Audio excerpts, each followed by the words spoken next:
이에 내가 보니 그룹들 머리 위 궁창에 남보석 같은 것이 나타나는데 그들 위에 보좌의 형상이 있는 것 같더라. 말이 좀 어려워 보여서 우리말 성경에 보면 이렇게 나옵니다. 그룹들 머리 위에 창공에 사파이어 보석으로 된 보좌같이 생긴 것을 내가 보았다. 남보석 같은 그러니까 보좌의 형상을 보았다. 이렇게 이해하시면 됩니다. 그룹이 뭐예요? 우리 찬양할 때 그룹 날개, 케루빔, 그러니까 천사죠. 그러니까 세라핌, 그 다음에 케루빔 이렇게 있는데 여기 그룹이 케루빔이고요.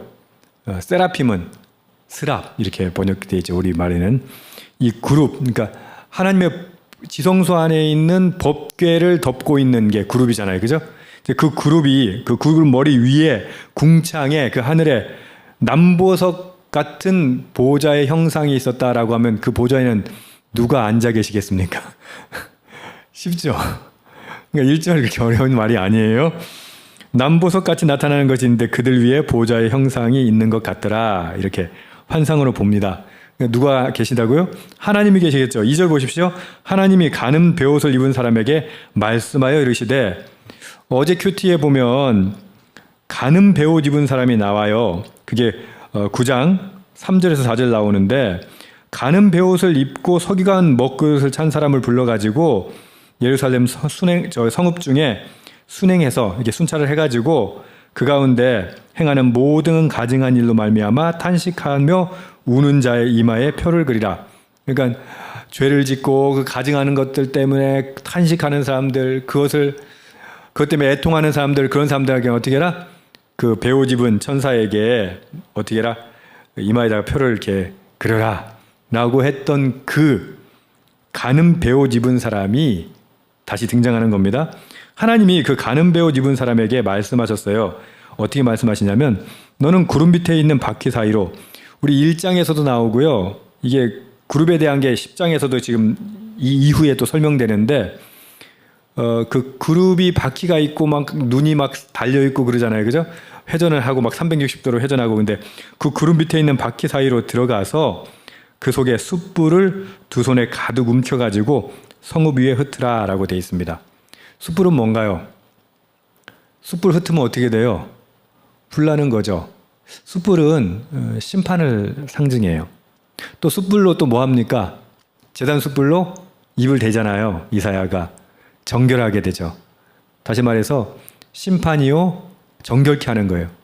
하나님께서 그 가는 베옷을 입은 사람에게 바퀴 사이에 들어가가지고 그 속에 숯불이 있으니까 그걸 두 손에 가득히 움켜가지고 성읍 위에서 흩어라 하는 거예요. 예루살렘 성읍 그 위에서 흩어버려라. 그가 내 목전에서 들어가더라. 그 명령을 듣자마자 에스겔이 보는 환상 속에 그 가는 베옷을 입은 자가 그룹 바퀴 사이로 들어가는 거예요. 여러분, 하나님께서 이제 이미 작정을 다 하신 거예요. 결심하신 거예요. 그리고 이제 실행하는 그 단계에 와 있는 겁니다.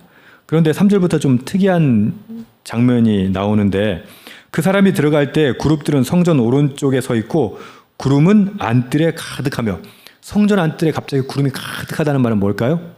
하나님께서 임재하셨다는 말이거든요. 4절 보십시오. 여호와의 영광이 그룹에서 올라와 성전 문지방에 이르니 구름이 성전에 가득하며 여호와의 영화로운 광채가 뜰에 가득하고.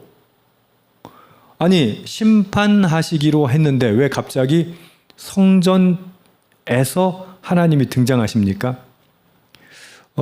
우리가 이 앞에 말씀에서 보지만 이 성전에서 드려져 있는 그러니까 제사, 가증한 제사들, 또 성전에서 하나님께서 진짜 눈뜨고 볼 수 없는 그 악한 행위들, 이런 것들, 우상 숭배들, 그런 것들 때문에 더 이상 하나님은 예루살렘 성전을 당신의 전으로 생각하지 않으세요. 그런데 오늘 장면에 보면 갑자기 하나님께서 그 성전에 임하시는 걸로 그려지거든요. 그럼 사람들은 착각해요. 그래도 하나님께서 역시 예루살렘 성전은 버리지 않으셔. 하나님의 성전이기 때문에 결코 무너지지 않아 라고 착각할 수 있는 그림인데, 그 그림이 아니라는 겁니다. 여기서 핵심은 여러분, 성전 문지방에다가 줄을 그어놓으세요. 성전 문지방. 무슨 뜻일까요? 하나님의 임재가 성전에서 떠나간다는 거예요. 문지방을 밟고 나간다는 거예요. 그걸 상징적으로 환상으로 보여주시는 거예요. 그룹들의 날개 소리는 바깥들까지 들리는데 전능하신 하나님이 말씀하시는 음성 같더라. 그룹은 하나님의 그 지성소 안에 있는 법궤 위에 그 시은자라고 하죠. 그 그룹이 그것을 보호하고 있잖아요. 하나님을 호위하기도 하고 하나님의 영광을 나타내기도 하는 게 그 그룹이거든요. 그 그룹이 날개 소리가 바깥까지 탁 들린다는 겁니다. 하나님의 말씀하시는 음성처럼 들려요. 그러니까 이게 무슨 말이냐면 눈으로도 볼 수 있지만 소리로도 이제 그룹이 지금 움직이고 있다는 거예요. 날개를 퍼덕이면서 움직이고 있다는 말이에요. 그 말은 무슨 말입니까? 하나님께서 움직이신다는 말이에요. 여러분, 우리는 하나님 성전에 반드시 계신다고 믿어요. 우리는 우리가 믿는 믿음 가운데 하나님 우리를 절대적으로 구원하신다고, 우리를 절대적으로 용서하신다고 믿어요. 네, 하나님 그런 분이세요. 구원하세요. 용서하세요. 하나님 임재하세요. 그런데 어디에 임재하세요? 하나님의 전에만 임재하세요. 하나님의 전. 신약으로 말하면 우리의 몸, 지난 시간에도 우리 주일날 배웠죠. 우리는 하나님의 전이에요. 거룩한 전, 지성소예요. 너희 몸이 성전인 줄 알지 못하는가라고 사도 바울은 우리에게 질문하잖아요. 무슨 말이냐? 이 성전이 하나님이 거하시기에 합당하다면 하나님은 여기에 임재하시죠. 그런데 보십시오. 절대 하나님 떠나시지 않을 거라고 믿었던 예루살렘 성전에서 지금 하나님 어떻게 하고 계세요? 나가고 계신 거예요. 문지방을 넘고 계신 거예요. 그룹들이 움직이고 있어요. 하나님의 영광이 움직이고 있는 거예요. 그 말은 무슨 말이에요?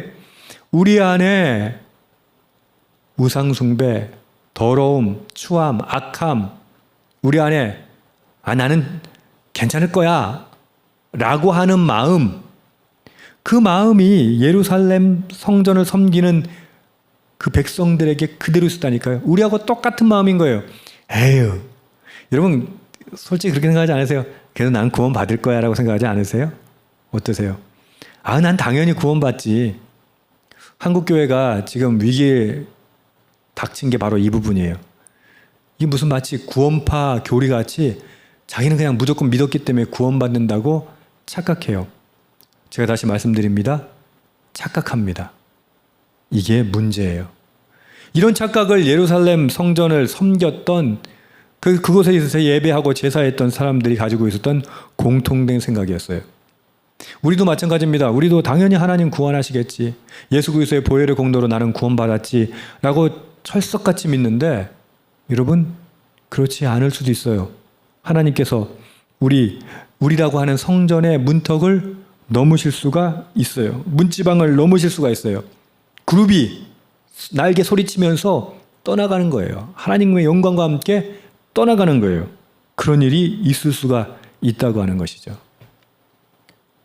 근데 우리는 무슨 근거로 도대체 무슨 근거로 우리에게 구원이 하나님 늘 우리와 함께 하신다고 믿습니까? 혹시 마음의 위로 아닙니까? 하나님 우리와 함께 하신다는 말은 뭐예요? 그 성전이 거룩해야죠. 그 성전 안에서 하나님의 임재에 합당한 삶을 살아야죠. 근데 그렇지 않으면 어떻게 해요? 하나님이 절대 그곳에 계시지 않을 거예요. 그리고 뭐라고 말씀하세요? 숯불을 가져다가 성읍 위에 흩으라 라고 말씀하실 거예요. 그런 것처럼 우리에게도 심판하시지 않겠습니까? 이게 에스겔을 통해서 오늘 우리에게 주시는 메시지예요. 너는 과연 하나님이 거하실 수 있는 성전인가? 여러분 우리 마음은 우리의 몸은 하나님 거하실 수 있는 성전입니까? 6절 하나님이 가는 베옷을 입은 자에게 명령하시기를 바퀴 사이 곧 그룹들 사이에 불을 가져가라 하셨으므로 그가 들어가 바퀴 옆에 소매 그 그룹들 사이에 손을 내밀어 그 그룹들 사이에 있는 불을 집어 가는 베옷을 입은 자의 손에 주매 그가 받아가지고 나가는데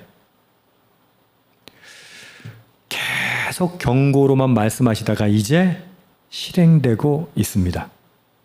여러분 아직 우리에게 기회가 있을까요? 아무것도 안 일어난 것 같아 보이죠? 우리 영적인 세계를 잘 보지 못하니까 어쩌면 지금 이 상태일 수도 있어요. 이제 이 임박한 심판이 아니라 심판이 실행되고 있을지도 몰라요. 그런 경각심이 저와 여러분에게 있기를 소망합니다. 하나님 깨닫게 하옵소서. 내가 하나님이 거할 수 있는 그런 성전이 못 된다는 걸 깨닫게 하여 주시옵소서. 그래서 지금이라도 숯불로 거룩하게 정결하게 하게 하여 주시옵소서. 그렇게 하나님께서 임재하시는 거룩한 성전이 될 수 있는 우리들 되게 하여 주시옵소서. 그렇게 기도하실 수 있겠습니까? 아멘. 여러분, 이것은 자신을 자각하지 못하면, 자신의 죄를, 자신의 상태를 깨닫지 못하면 그냥 웃어 넘길 수밖에 없는 말씀이에요. 그냥 또 큐티 순서가 됐으니까 또 이 말씀을 나누는구나. 그게 아니라 오늘 나의 삶 가운데 하나님께서 과연 살아 역사하실지 거하실지 꼭 점검하고 기도하는 저와 여러분, 회개하고 아버지께 돌아가는 저와 여러분 되기를 주님의 이름으로 축복합니다. 아멘.